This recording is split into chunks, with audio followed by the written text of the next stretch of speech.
Halo semuanya, kembali lagi dengan saya Dewi. Nah, dalam video kali ini saya akan mengulas mengenai artikel yang berjudul Analisis Fraud Pentagon dalam Mendeteksi Financial Statement Fraud. Artikel ini dibuat oleh Feby Nurcahyani. Nah, sebelumnya kan kita udah pernah tuh ngebahas tentang uji-uji. Nah, di situ kita sekarang bisa mengaplikasikannya dalam pembuatan artikel ataupun ketika kita sedang membaca artikel gitu. Nah, mohon disimak ya semuanya. Terima kasih. Nah, di sini sekarang saya tampilkan abstrak dari penelitian tersebut. Abstrak di sini kan dalam bahasa Inggris ya, tapi saya coba jelaskan secara umum saja ya, secara intinya.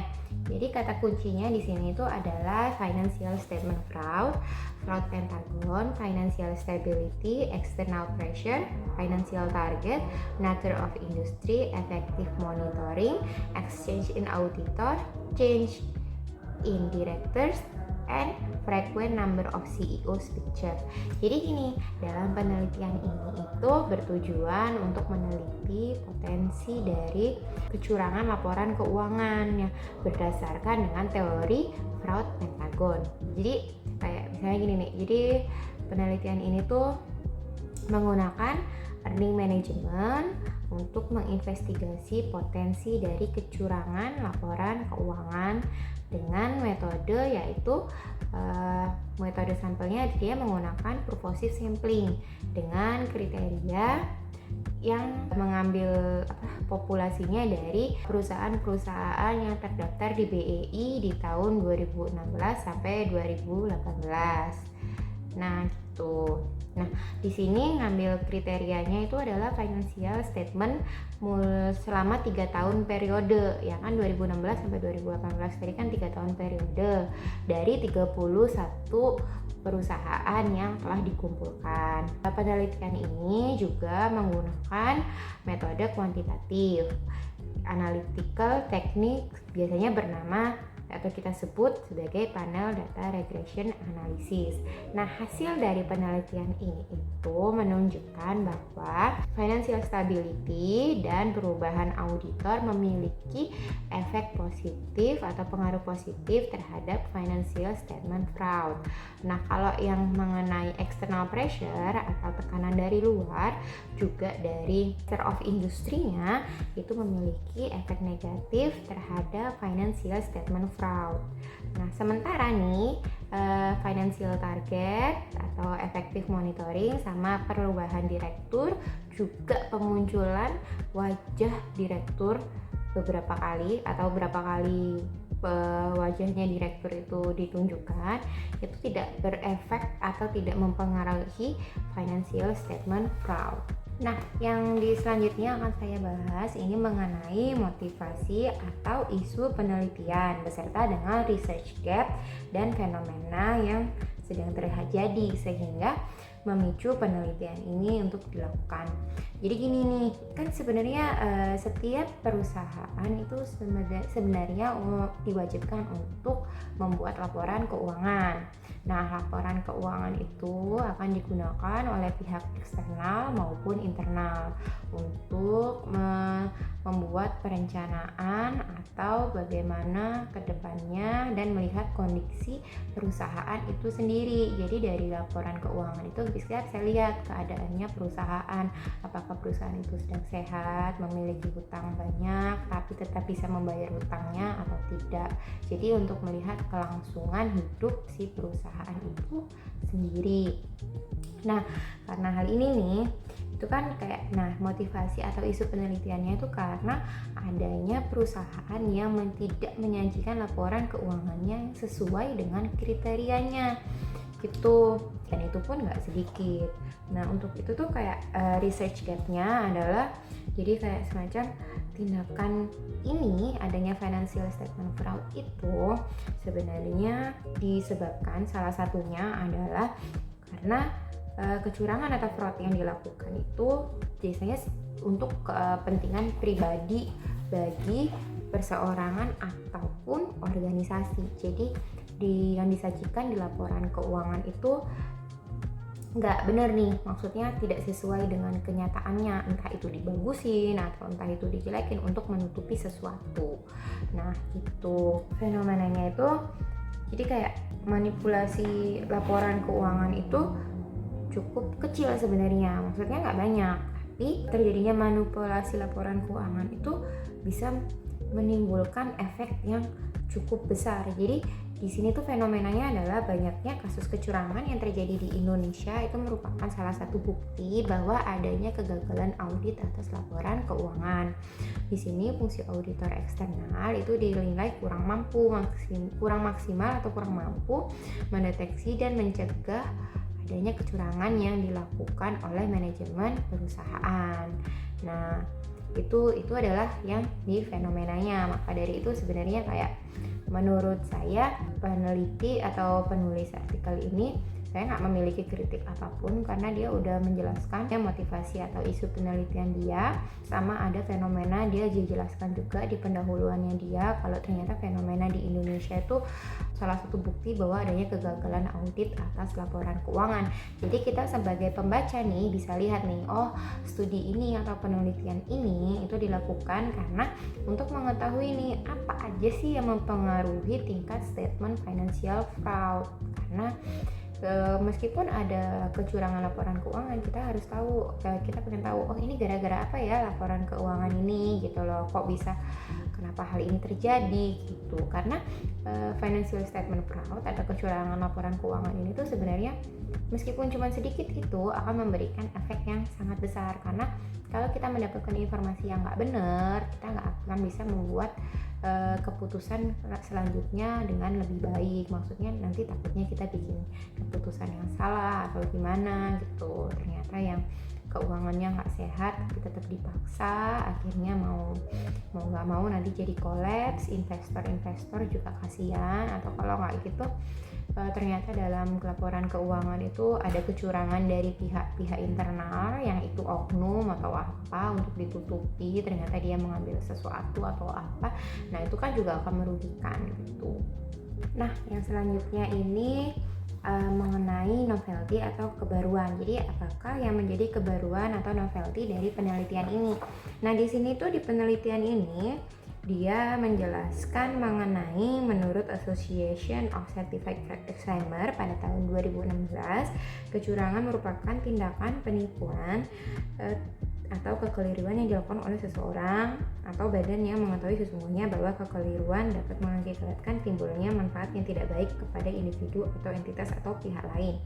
Selain itu, di sini dia pakai berita yang dikeluarin oleh Ekonomi Kompas yang dia diakses pada tanggal 19 April tahun 2019 mengenai suatu fenomena di Amerika Serikat yang merujuk tentang Toshiba Corporation yang telah menggelumbungkan keuntungan perusahaannya sebesar 1,2 miliar dolar. Itu temuannya dirilis tahun 2015.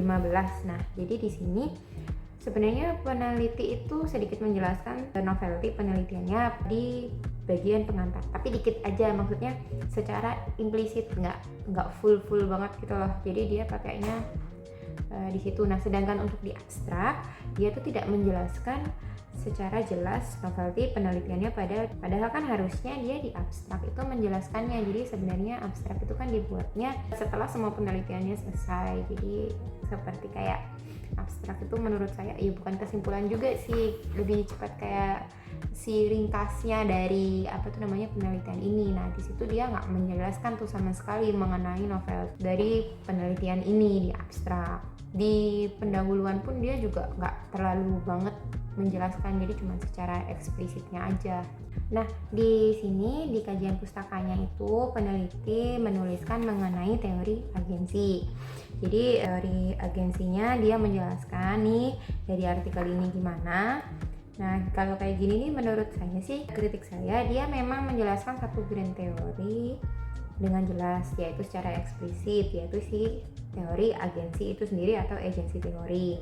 Sedangkan untuk signaling teorinya itu dia menjelaskannya secara implisit. Jadi seharusnya pemaparan signaling teori itu juga dijelaskan secara eksplisit serta dapat ditarik keterkaitan dengan judul financial fraud, karena di sini dia juga ada nih, dia menjelaskan financial statement fraud itu apa sama fraud pentagon itu apa. Jadi di sini tuh menurut AAS, financial statement fraud itu mendefinisikan financial sebagai tindakan yang disengaja maupun kelalaian dalam pengungkapan laporan keuangan yang digunakan untuk mengecoh para pemakai laporan keuangan gitu. Sedangkan menurut American Institute of Certified Public Accountant pada tahun 2002, financial state fraud itu suatu kelalaian atau kesengajaan yang mengakibatkan laporan keuangan tersebut salah saji sehingga menyesatkan para penggunanya.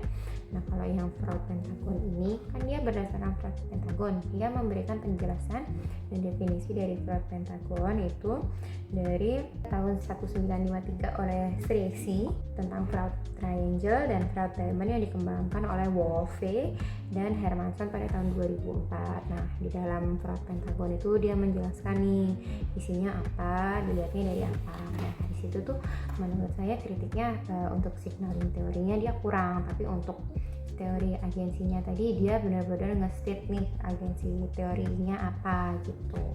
Sedangkan untuk yang satunya itu sih menurut saya. Nah, untuk yang selanjutnya ini mengenai pengembangan hipotesis. Jadi saya kasih poinnya dulu. Pengembangan hipotesis yang dia lakukan itu ada 8 hipotesis yang dia buat. Jadi H1 sampai H8.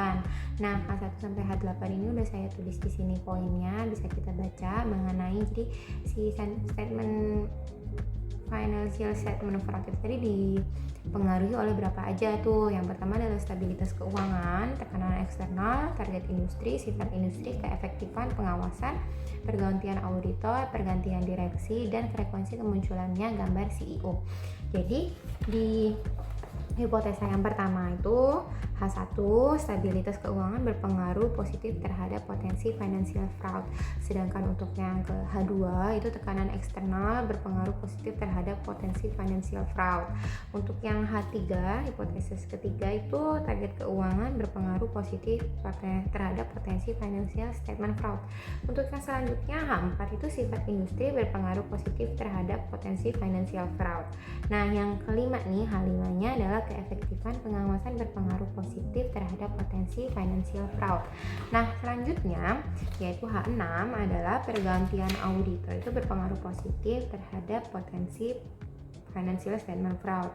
Untuk yang H7 itu pergantian direksi berpengaruh positif terhadap potensi financial fraud. Nah, yang terakhir H8 itu frekuensi kemunculan gambar CEO berpengaruh positif terhadap potensi financial fraud. Nah, di sini jadi kita bisa lihat nih hipotesanya itu ada 8 dan sudah saya bagi dari per hipotesa dengan setiap variabelnya. Nah, di sini menurut saya penulis artikel ini cukup lengkap membuat hipotesanya gitu. Jadi cukup jelas juga menurut saya. Redaksional hipotesis 1 H1 sampai H4-nya itu menurut saya bisa dipahami karena dia di sini tuh menjelaskan nih pergantian direksi itu apa, stabilitas keuangan itu apa, tekanan eksternal apa, target keuangan itu apa, sifat industri apa. Jadi menurut saya sebagai pembaca lebih nyaman ya, maksudnya ngerti nih kenapa sih hipotesa ini dipakai gitu loh, kenapa dia pakai variabel ini. Jadi memang sebenarnya bagusnya artikel itu seperti itu. Jadi kita nggak cuma bikin hasil hipotesa dari variabelnya, tapi kita juga bikin pembukaan atau kayak penjelasan secara singkat nih variabel ini tuh apa artinya gitu. Jadi kita biar bisa lebih memahami. Selanjutnya yang akan saya bahas itu adalah mengenai metode penelitian.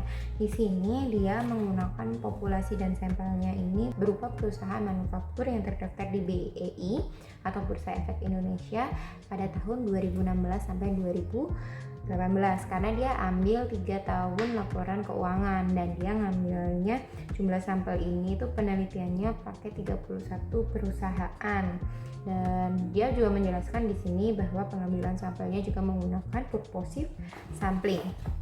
Nah, untuk definisi pengukuran dan variabel ini dia tuh pakai dua variabel kan ya, variabel independen sama variabel dependen. Di sini itu dia ngejelasin dengan menurut saya sih cukup jelas ya. Dia tuh menyebutkan nih variabel dependennya apa. Di sini dia sebutin bersama dengan rumus-rumusnya. Untuk yang variabel independennya juga dia jelasin.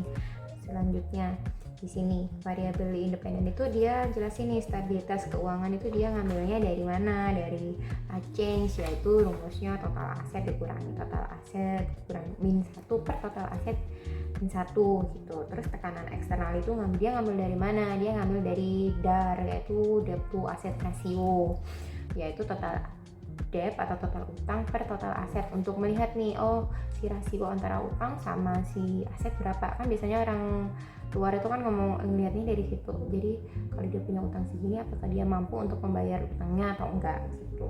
Nah yang ketiga, target keuangan itu dia pakainya ROA. Nah ROA itu kan dari earning after interest and tax per total aset. Nah itu jadi dia tuh ngejelasin juga nih kalau ROA itu dijadikan sebagai proksi untuk variabel target keuangan. Itu kenapa? Karena dia rasio profitabilitas dalam analisis laporan keuangan. Jadi kayak biar kita ngerti nih keuangan dia atau targetnya itu tercapai apa enggak nih, penjualannya tercapai apa enggak, karena kan dia berhubungan sama si profit. Terus yang sifat industrinya yaitu receivable, dia pakainya receivable turnover. Untuk apa? Untuk ngelihat nih pembayaran piutang itu bisa dilunasi biasanya perputarannya berapa lama, apakah piutangnya tuh mandek atau berhenti, macet atau enggak, kan kita bisa lihat dari situ.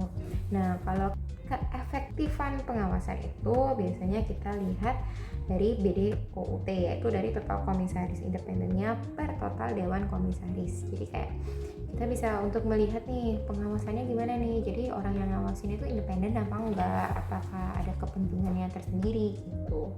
Nah untuk kalau yang misalnya pergantian selanjutnya, dia juga pakai variabel independennya adalah pergantian auditor, pergantian direksi, sama frekuensi kemunculan gambar CEO, apakah itu ngaruh nih gitu. Jadi menurut saya peneliti ini udah jelas nih, dia jelasin gimana nih penarikan sampelnya kayak apa, dia pakai berapa sampelnya, dia juga pakainya metode apa, dia jelasin di sini. Nah terus jenis datanya itu dia juga udah nyebutin secara implisit kan, jadi kayak dia ngambilnya dari si BEI gitu menurut saya. Terus sama variabel independennya menurut saya dia jelasinnya dengan jelas ya, dia ngambilnya lihat dari mana, dan dia terus ada pembukaannya, nggak cuma serta-merta cuman rumusnya dia bilang stabilitas keuangan diambil dari change, enggak, dia nyebutin juga change itu gimana, terus tekanan eksternal itu apa, itu dia menjelaskan. Tapi untuk rancangan penelitiannya itu peneliti tidak menampilkan rancangan penelitiannya secara jelas, jadi dia si penelitian itu menggunakan jalur penelitian apa gitu, kita kan nggak ngerti gitu loh, dia nggak jelas ngasih taunya, dia cuma bilang metodenya pakai ini, samplingnya pakai ini, terus dia independennya variabel independennya ini, variabel dependennya ini gitu. Nah selanjutnya ini tuh dia membuat teknik analisis data. Jadi dia tuh udah bikin rumusnya dan dia udah pempangin gini rumusnya, jadi FSFIT itu apa sama dengan alpha gitu. Jadi di sini bisa kita lihat ya, bisa dibaca FSF itu adalah Financial Statement Fraud. Nah alfanya ini adalah konstanta, terus namanya itu adalah koefisien regresi variabel independen, SK stabilitas keuangan, TE tekanan eksternal, TK target keuangan, sifat industri itu SI, KP keefektifan pengawasan, PA pergantian auditor, PD pergantian direksi, FKG frekuensi kemunculan gambar CEO. I itu sama dengan perusahaan, T itu waktu, dan E-nya itu adalah error term. Jadi di sini di dalam teknik analisis datanya dia udah masukin semua variabel independennya dia untuk mencari hasilnya. Jadi menurut saya sih ini cukup jelas ya. Selain dia bikin rumusnya juga, dia juga menjelaskan nih di bawahnya dikasih keterangan ini tuh apa, dan ini tuh apa. Yang selanjutnya ini mengenai hasil dan pembahasannya. Jadi di sini saya menampilkan mengenai tabel yang analisis statistik deskriptif.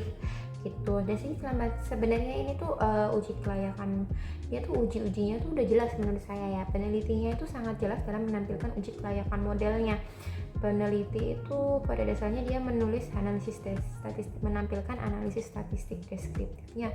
Dia juga sebenarnya menampilkan mengenai uji T, koefisien determinasi, uji F, kelayakan model, sampai yang lainnya secara terperinci. Bahkan ada keterangannya untuk membacanya, hasilnya gimana, itu sebenarnya ada. Saya itu sangat jelas gitu. Seperti contohnya, tapi di sini saya cuma ngambil 2 tabel agar di sini contohnya kita ambil dia yang analisis statistik deskriptif, itu bisa kita lihat kan itu hasilnya gimana dan gimana. Dan dia itu untuk si peneliti itu juga masih tetap menjelaskan uji-uji lainnya juga, ada uji Chow sama uji Hausman, uji Lagrange multiplier itu juga ada, sampai dia bikin kesimpulan mengenai kesimpulan modelnya nih, dia mana nih yang lebih cocok dipakai di uji Chow, Hausman sama Lagrange multiplier. Jadi dan di sini hasilnya itu sebenarnya dia lebih cocok untuk pakai CEM atau Common Effect Model gitu. Dia juga pakai uji asumsi klasik. Di slide selanjutnya akan saya jelaskan mengenai uji asumsi klasiknya. Nah, di sini dia tuh menampilkan tabel mengenai hasilnya dari uji asumsi klasik. Di bawah tabel ini sebenarnya dia juga menjelaskan banyak hal ya, dari kita lihat dari bacanya itu tadi. Selain uji asumsi klasik ini, dia juga sebenarnya menyadikan dari tabel atau hasil uji heteroskedasitas, uji hipotesisnya dia pakai uji F, uji R kuadrat, koefisien determinasi, sama uji T. Cuman saya mohon maaf sebelumnya nggak saya tampilin semua karena ya kita untuk mempersingkat waktu, dan sebenarnya bisa dilihat juga dari kita baca artikelnya, bisa dicari itu untuk kita latihan juga untuk membaca tabelnya. Itu sebenarnya nggak perlu dibaca juga sih ya, perlu dibaca sih, selain kita bisa menyimpulkan dia juga udah menjelaskan. Jadi menurut saya mengenai ini dia itu sangat-sangat jelas ya penulisnya untuk menjelaskannya ini, bahkan menjelaskan nih untuk pengaruh-pengaruhnya terhadap setiap variabel dari uji T-nya. Nah, ini saya tampilkan mengenai tabel uji T-nya. Di uji T ini udah sesuai sama setiap independennya. Bisa dilihat juga dari T statistik sama probabilitasnya gitu. Di sini dia juga ada penjelasannya, selain bisa kita baca dari tabelnya, dia juga bisa menjelaskan mengenai gini nih, dari yang independen yang pertama, pengaruh stabilitas keuangan terhadap potensi financial statement itu dengan nilai T statistiknya itu lebih besar daripada nilai T tabel. Nah, hal itu memberikan bukti stabilitas keuangan berpengaruh positif terhadap potensi financial fraud. Nah, untuk yang tekanan eksternal atau external pressure ini, dia kita bisa lihat juga kalau hasilnya itu nilai T tabelnya itu ternyata lebih besar daripada lebih kecil daripada T statistik. Jadi dia juga memberikan bukti bahwa tekanan eksternal itu berpengaruh negatif nih terhadap potensi financial statement fraud. Kalau yang selanjutnya ini adalah TK, yaitu target keuangan. Itu nilai T statistiknya lebih kecil daripada T tabel. Nah, itu membuktikan bahwa target keuangan tidak berpengaruh terhadap potensi statement financial fraud. Kalau yang terus habis selanjutnya itu adalah sifat industri. Dia T tabelnya lebih kecil daripada T statistik. Jadi membuktikan bahwa sifat industri berpengaruh negatif terhadap potensi financial statement fraud. Nah, yang untuk keefektifan pengawasan itu nilai T statistiknya lebih kecil daripada T tabel. Jadi keefektifan pengawasan itu tidak berpengaruh terhadap statement financial fraud. Untuk yang potensi financial fraud yang berdasarkan pergantian auditor itu nilai T statistiknya lebih besar daripada T tabel. Jadi itu menunjukkan bahwa pergantian auditor berpengaruh positif terhadap potensi financial statement fraud. Untuk yang pergantian direksi itu kita bisa lihat T statistiknya lebih kecil daripada T tabel. Jadi pergantian direksinya itu tidak berpengaruh terhadap potensi financial fraud. Nah, kalau yang untuk pengaruh kemunculannya CEO terhadap potensinya financial fraud itu statistiknya lebih kecil daripada tabel. Jadi membuktikan nih kalau misalnya nggak ngaruh sama sekali nih antara kemunculan gambar CEO sama financial statement fraud gitu. Jadi kan sebenarnya kita bisa lihat nih dari tabel ini, dia dengan jelas nih udah bisa kita lihat, terus kita bisa bandingin nih statistik sama tabelnya. Nah, dari mana nih besar yang mana, itu bisa kita lihat pengaruhnya gimana dan gimana. Lalu untuk di belakangnya ini dia sudah membuatkan juga mengenai kesimpulannya. Jadi dari semua si penjelasannya dia yang tadi mengenai variabel-variabel dia tadi sama hasil-hasil di tabelnya, itu dia bikin kesimpulan lagi yang lebih singkatnya dari hasil penelitian ini tuh apa. Dan itu menurut saya bagus sekali ya, maksudnya saya nggak punya kritik apa-apa di sebelah situ. Nah, lalu selanjutnya tuh sebenarnya di belakangnya artikelnya dia tuh dia nulis ini semua referensi-referensi yang dia pakai itu lengkap menurut saya.